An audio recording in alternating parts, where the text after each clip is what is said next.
안녕하세요. 노무법인 창공의 노예농사입니다.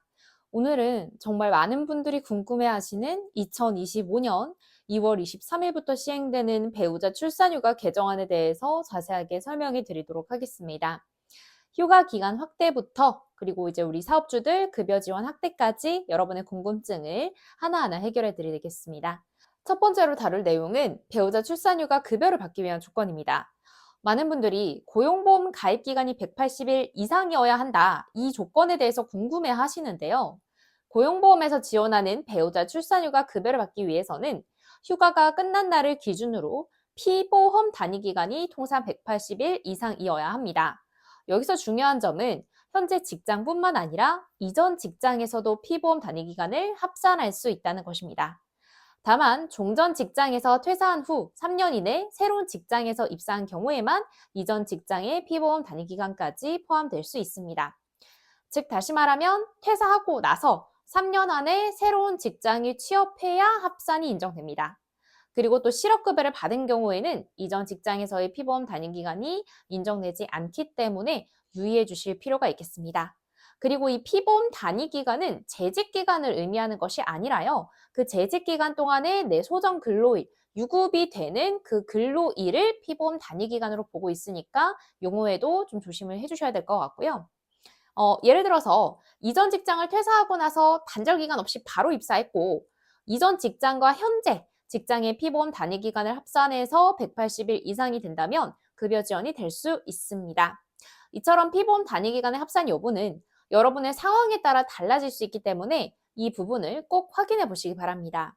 다음으로는 올해 2월 23일부터 시행되는 배우자 출산휴가 개정안의 주요 변경 사항에 대해서 설명을 해드리겠습니다.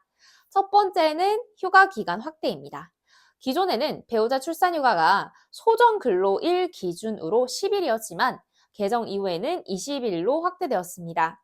즉 배우자 출산휴가를 기존보다 2배 정도 더 사용할 수 있게 된 겁니다. 두 번째는 사용 기한과 사용 방법의 변경입니다. 기존에는 출산일로부터 90일 이내에 배우자 출산휴가를 신청해야 했고요. 사업주의 승인을 받아야만 사용이 가능했습니다. 그런데 이 개정안에 따르면 출산일로부터 120일 이내에 사용이 가능하고요. 사업주 승인 없이 그냥 고지만으로도 사용이 가능해졌습니다. 이제는 승인 절차 없이도 배우자 출산휴가를 보다 좀 자유롭게 사용할 수 있게 됐다라고 말씀드릴 수 있을 것 같아요. 자, 세 번째는 휴가의 분할 사용이 확대되었다라는 것인데요. 기존에는 배우자 출산휴가를 최대 1회 분할 사용할 수 있었고, 즉 2회 나누어 사용을 하게 됐죠. 하지만 개정 이후에는 최대 3회 분할이 가능하게 돼서 4회, 쪼개며 4회에 걸쳐서 사용이 가능해지게 됩니다. 그리고 또 네 번째는요, 급여 지원의 확대 부분인데요. 특히 이 우선 지원 대상 기업에 해당하는 중소기업 근로자들에게 변화가 있는 것인데요. 기존에는 배우자 출산휴가 기간 중에 최초 5일만 급여 지원이 되었는데 개정안에 따르면 출산휴가 전체 20일 동안 급여를 지원받을 수 있게 됩니다. 물론 근로자 같은 경우는 당연히 이제 유급으로 보장을 받고요. 이 지원 같은 경우는 이제 사업주한테 보통 지원이 가는 금액이다라고 보시면 될 것 같아요. 다만 2025년 2월 23일 이후에 사용한 휴가에만 적용이 되니까 이 점도 꼭 기억해 주시기 바랍니다. 그리고 다섯 번째는 이제 이 소급 적용에 대한 부분인데요. 자, 일단 케이스가 두 가지가 있는데 첫 번째는 청구 기한이 남아있는 근로자입니다. 즉 출산일로부터 90일 이내에 있는 경우에는 그러니까 2월 23일 내로 들어오는 경우에는 개정법이 적용이 됩니다. 그리고 또 두 번째 케이스는 이미 이 배우자 출산휴가를 사용 중인 근로자인 거예요.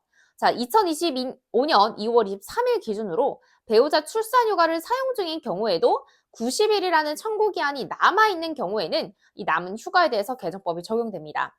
그러니까 예를 들어서 작년 즉 24년 12월 1일에 출산을 하면 출산일 90일 이내 청구 기한은 개정법 시행일인 2025년 2월 23일 이후에 도래를 하죠.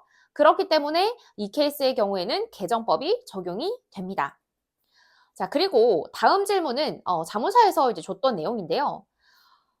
법 시행 전에 시비를 당겨서 사용할 수 있나요? 왜냐하면 우리 사업장 같은 경우는 어차피 이 근로자가 개정법 이후에 적용되는 근로자라서 이거를 10일 10일을 그냥 당겨서 사용할 수 없나요? 즉 10일을 먼저 이제 사용을 했고 나머지 이제 추가 10일을 개정법 이후에 사용하는 게 아니고 이거를 어차피 적용이 되니까 당겨서 사용할 수 없냐라는 그런 질문이었는데요.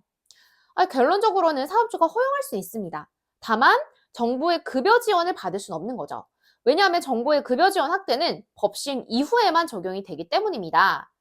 자, 그래서 법 시행일을 기준으로 역산에서 90일 이내에 소급 적용이 가능하면 추가로 10일을 사용할 수는 있지만 급여 지원은 되지 않을 수 있다라는 거고요.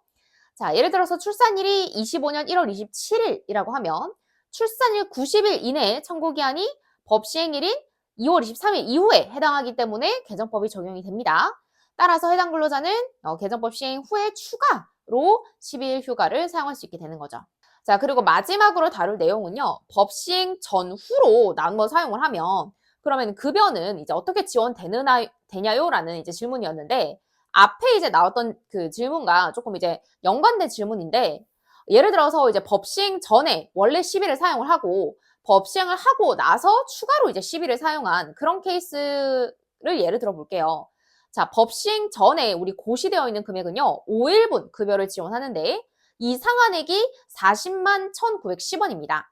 자, 근데 이게 이제 올해 고시도 금액은 동일한데 법 시행 후에는 20일 전에 지원이 되는데 근데 이미 10일은 썼으니까 11분에 대해서만 급여 지원이 되겠죠. 자, 그렇기 때문에 40만 1,910원의 2배를 지원받게 되는 거죠. 따라서 법 시행 전과 후에 나누어 사용을 하게 되면 총 20일의 휴관을 사용할 수 있지만 실질적으로 이제 법 시행 전에는 5일분만 지원했고 시행 후에는 10일을 지원하기 때문에 15일의 지원이 받게 되는 거죠. 그래서 급여를 최대한 보장받는다고 하면은 뭐 법 시행 후에 일괄 하는 것이 급여적 측면에서는 더 유리할 수는 있겠죠. 그래서 오늘은 25년 2월 23일부터 시행되는 배우자 출산휴가 개정안에 대해서 알아봤고요. 이번 개정안으로 배우자 출산휴가의 기간과 급여 지원이 대폭 확대가 된 만큼 해당되는 분들은 또 꼭 참고를 하셔서 모든 혜택을 누리시길 바랍니다. 더 자세한 정보와 상담이 필요하신 분들은 댓글에 있는 링크를 통해 노무법인 창공의 정보를 확인해 보시기 바랍니다. 오늘 영상이 도움이 되셨다면 좋아요와 구독 부탁드립니다. 지금까지 노무법인 창공의 노인노무사였습니다. 감사합니다.